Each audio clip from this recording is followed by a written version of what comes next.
some glad morning when this life is over. Alright, so someone from New York is a New Yorker, right? So what does that make someone from Arkansas? A product of two cousins? You know, when I saw the Austin Reaves hype train first taken off, I was kind of concerned for where this was going to lead, because obviously this guy was not going to emerge into a top tier NBA talent, so how can we sort of let people off ease them into this sort of reality that, sure, he may well be a very fun player, but this is too much. We're doing too much here. We're talking about him too much. We're putting too much on his shoulders. It's all happening in LA. Where is this gonna end? But to my surprise, Austin Reaves is settling into a very safe, very cushy little spot for himself in LA, which, as we know, is pretty rare for players that make a name for themselves over there. The hype train is starting to wane a little bit, but I don't think anyone really ever expected him to be a star in the first place. The sheer fact that the white boy Hick with the nerdy haircut proved to be more than a one-off sideshow act and is the sole remaining piece from LA's disaster of a 2021 through 22 roster is a success in and of itself. Austin Reaves proved he was for real. Not another one of those one-off fan favorites that within a year fall off the face of the earth and turn into whatever happened to stories. Now, nothing against those dudes, because you can make videos about them and those motherfuckers can pull views. It is the year of our Lord 2024 and people still want to hear about what happened to Andre Ingram. It has been so long since that dude has done anything.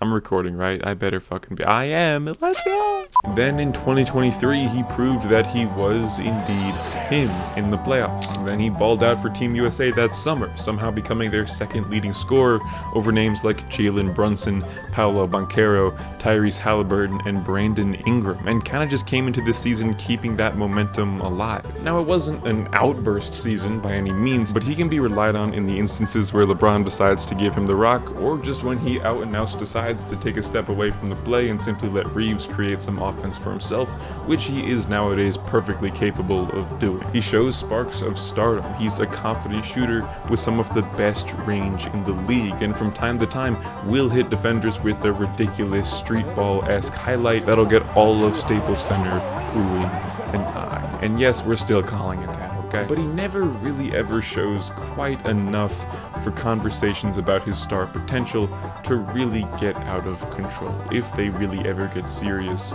in the first place. When the team is playing well, Reaves gets his credit and never shies away from the big moments such success inevitably bring with it. But when the team is playing poorly, well, that blame's gonna fall on LeBron, AD, and former All-Star and second overall pick D'Angelo Russell, whose strange fall from grace after it seeming so clear that he was emerging into a star in Brooklyn still to this day makes him a prime target for criticism, even though he and Reaves are kind of on the same level of player at this point. Now, in these playoffs, Reaves did forget how to shoot a basketball, but he did pretty much everything else to a respectable enough degree, and still managed to get his buckets without the jumper falling. When in doubt, you gotta adjust and adapt. You can't control whether or not the shot falls through the rim. Let's end things off with some season highlights. This March in a game against the Bucks, LeBron was sitting out, but ever so sneakily transferred his powers to the old country boy. Off the strength of his 29-point, 14 rebound, and 10 assist effort, the Lakers erased a 19-point fourth quarter lead to take this one home. And if you want to talk about confident shooting, this one here is the definition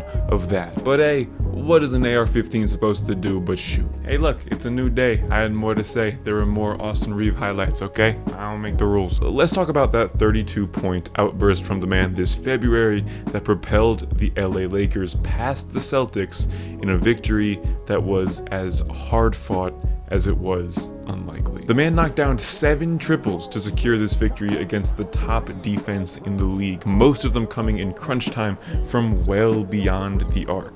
These are bad shots for anyone outside of Steph, and I guess Austin Reaves on this one night in particular. No other night, please don't take these shots usually, man, but tonight was your night, so shit, keep on hucking. It was a fun night full of heat checks. Usually this guy gives us some insane dribble move highlights, but this was just an insane shooting performance from one of the most entertaining guys in the league. Definitely the highlight of the year for Austin.